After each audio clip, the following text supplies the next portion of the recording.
କିନ୍ତୁ ମୁଁ ଆଗରୁ କହି ଆସୁଥିଲି ଖଣ୍ଡପଡ଼ା ଜନସାଧାରଣଙ୍କର ଭଲ ପାଇବା ଆଶୀର୍ବାଦ ରହିଛି।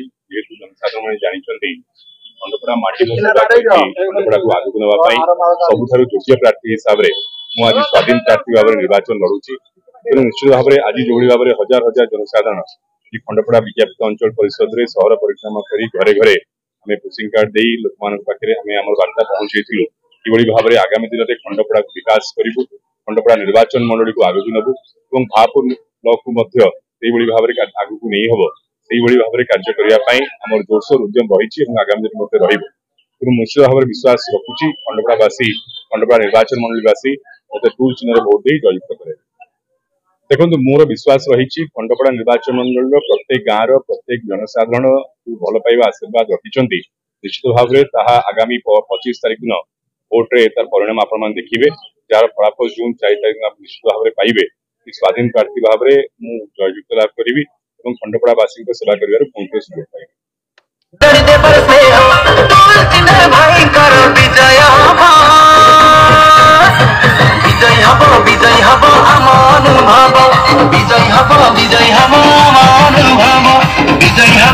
अनुभव भाई करिवे सशक्त टोल खेलुची अनुभव भाई डाक देइची आम सुखरे आम दुखरे अनुभव भाई साथीरे अछि से खंडपड़ा स्वाभिमान से लड़ुची अछि स्वाधीन से खंडपड़ा स्वाभिमान से लड़ुची अछि स्वाधीन टोल चिन्हरे माटीर विजय हबो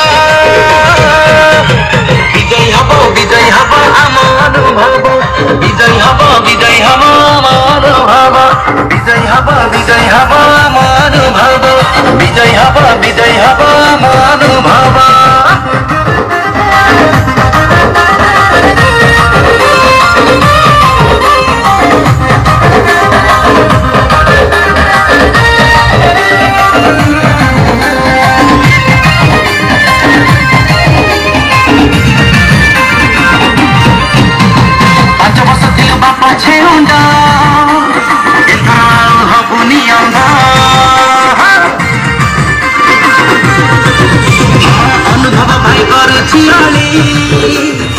आशीर्वाद दे बारे ढाली टोल जितुची खंडपड़ा रे घुरी पड़ीची विजय हबो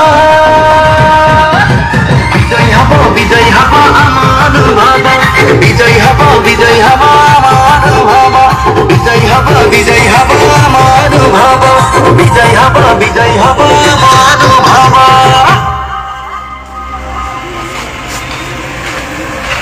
छपटा गलू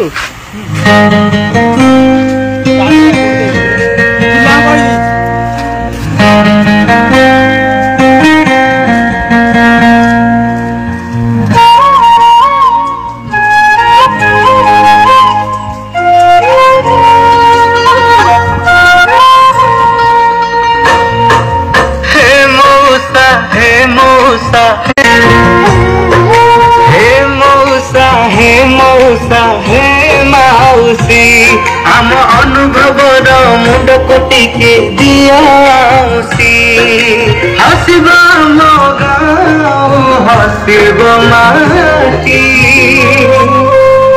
हे मोर गुरुजन हे मोर गुरुजन हे मोर गुरुजन हे मोर गुरुजन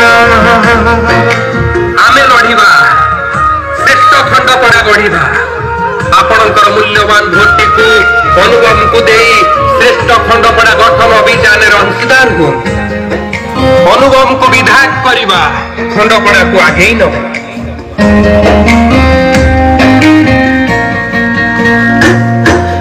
आशीर्वाद कर ताकू आशीष दिया तम पुआ अनुभव पोछि दबलु हेले छंद मंद नहीं हे मो भाई हे भौणी।